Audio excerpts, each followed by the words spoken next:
un Gabon spirituel, un Gabon mystique et un Gabon physique.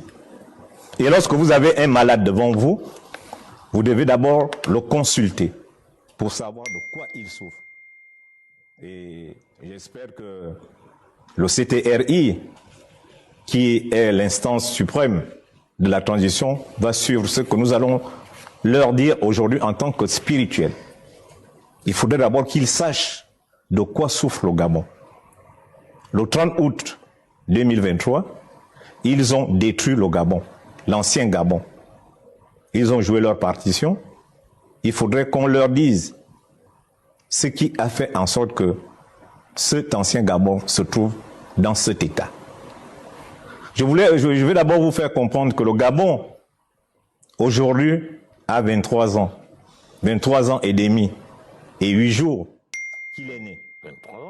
23 ans, parce que le Gabon est né le 17 août 1960. Et que le Gabon est tombé malade le 14 novembre 1960. Parce que beaucoup de gens croient que le Gabon souffre depuis Ali Bongo, depuis Bongo. Le Gabon est tombé malade le 14 novembre 1960. Et chez nous, nous disons que lorsque quelqu'un tombe, vous ne devez pas regarder d'où il tombe. Vous devez plutôt chercher à savoir ce qui a fait en sorte qu'il tombe.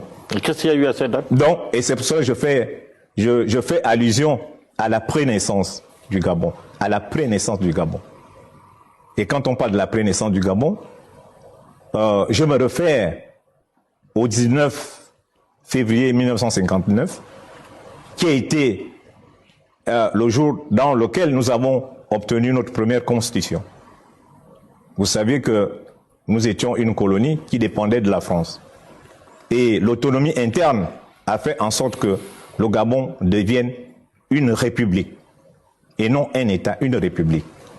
Et la fois dernière, je vous avais expliqué que la république fait partie du même lignage que la démocratie, que la cuisine et la femme.